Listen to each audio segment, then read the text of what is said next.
Green block സ്വാഗതം. നമ്മുടെ തേനീച്ചകളൊക്കെ പറന്നു പോകാനൊക്കെ പ്രധാനപ്പെട്ട കാരണം പൂമ്പൊടിയുടെ ലഭ്യതക്കുറവാണ്. ചെറുതേനീച്ചകളും തന്നെ വലിയ തേനീച്ചകളും പലപ്പോഴും കൂട് ഉപേക്ഷിച്ച് പോകുന്നു എന്ന് പലരും പറയാറുണ്ട്. നമ്മുടെ തൊടിയിൽ തൊട്ടടുത്ത് തന്നെ സൂര്യകാന്തിയും അതുപോലെ തന്നെ വാട്ടർ ലില്ലിയൊക്കെ വച്ച് പിടിപ്പിക്കുക. അതുപോലെ തന്നെ 10 മണിച്ചെടികൾ, വാട്ടർ ലില്ലി ഈ ആമ്പൽ ചെടിയൊക്കെ ധാരാളം പൂമ്പൊടിയും തേനും ഉള്ളതാണ്. അപ്പോൾ അത് ചെടി മനോഹരമായ 10 മണിച്ചെടികളുണ്ട്. പല കളറുണ്ട്, മഞ്ഞ, ചുമല, വെള്ള.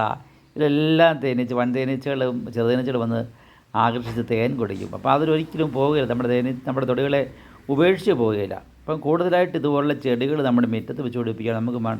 നമ്മുടെ കണ്ണിന് ആനന്ദകരവും അതുപോലെ തേനീച്ചകൾക്ക് തേനും ലഭിക്കുന്നു, നെക്ടറും ലഭിക്കുന്നു. അപ്പോൾ അത് കൂടുതലായിട്ട് വെച്ച് പിടിപ്പിക്കുക. എല്ലാ കൃഷിക്കാരും ഈ അടിസ്ഥാനപരമായുള്ള കാര്യങ്ങൾ ചെയ്യണം. തേനീച്ചകൾക്ക് പൂമ്പൊടി ഏറ്റവും അത്യാവശ്യമാണ്, പൂമ്പൊടി അതുപോലെ തേനും.